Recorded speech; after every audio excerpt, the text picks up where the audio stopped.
ಮಾಡಬೇಕಾ? ಮುಖದಲ್ಲಿ ಇಷ್ಟೊಂದು ಭಯ. ಆ ದುರ್ಗಾ ಮತ್ತು ಅಂಬಿಕಾ ಕೊಡಗಿಗೆ ಹೋಗಿರೋದು ನಿನ್ನ ನಿದ್ದೆಗೆಡಿಸಿದ್ಯಾ? ಹೌದು ಅಮ್ಮ, ಯಾರಿಗೂ ತಲುಪೋದಕ್ಕೆ ಸಾಧ್ಯ ಇಲ್ಲ ಅನ್ನೋ ಕಾರಣಕ್ಕೆ ದಾಕ್ಷಾಯಿಣಿ ಪ್ರತಿಮೆನ ಕೊಡಗಿನ ದಟ್ಟ ಕಾಡಿನ ಮಧ್ಯದಲ್ಲಿ ಬಚ್ಚಿಟ್ಟಿದ್ದೆ. ಆದ್ರೆ ಈಗ ಇದ್ದಕ್ಕಿದ್ದಾಗೆ ಅಕ್ಕ ತಂಗಿಯರು ಕೊಡಗಿನ ದಾರಿ ಹಿಡಿದಿದ್ದಾರೆ ಅಂದ್ರೆ ದಾಕ್ಷಾಯಿಣಿ ಎಲ್ಲಿದ್ದಾಳೆ ಅಂತ ಅವರಿಬ್ರು ಪತ್ತೆ ಹಚ್ಬಿಟ್ರಾ? ಗಾಬರಿ ಬೇಡ ಮಾಳ್ವಿಕಾ, ಅವರು ಅಲ್ಲಿಗೆ ಹೋಗಿರೋದು ಆ ಪ್ರತಿಮೆನ ಹುಡ್ಕೊಂಡಲ್ಲ, ಆ ಪ್ರತಿಮೆಗೆ ಪರಿಹಾರ ಹುಡ್ಕೊಂಡು.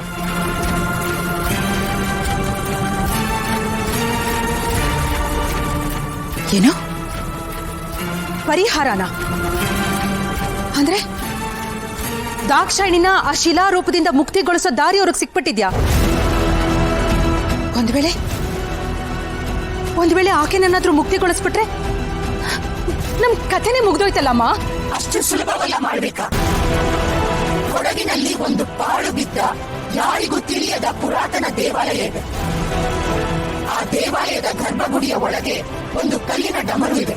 ದಾಕ್ಷಾಯಿಣಿ ಮತ್ತೆ ಮನುಷ್ಯ ರೂಪಕ್ಕೆ ಬರಬೇಕಂದ್ರೆ ಆ ಕಲ್ಲಿನ ಡಮರು ಸದ್ದು ಮಾಡಲೇಬೇಕು.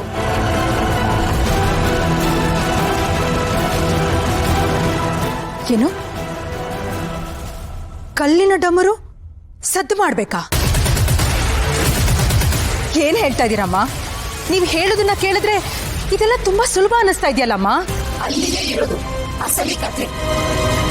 ಆ ದೇವಸ್ಥಾನ ಇರೋದು ಸಾಮಾನ್ಯ ಜಾಗದಲ್ಲ, ಅದು ದಟ್ಟವಾದ ಕಾಡಿನಲ್ಲಿ ಅಡಗಿದೆ. ಅದನ್ನ ಮನುಷ್ಯರು ನೋಡಿ ಯುಗಗಳೇ ಕಳೆದಿವೆ. ಆ ದೇವಸ್ಥಾನದ ದಾರಿ ಪತ್ತೆ ಹಚ್ಚದೆ ಅಸಾಧ್ಯದ ಕೆಲಸ.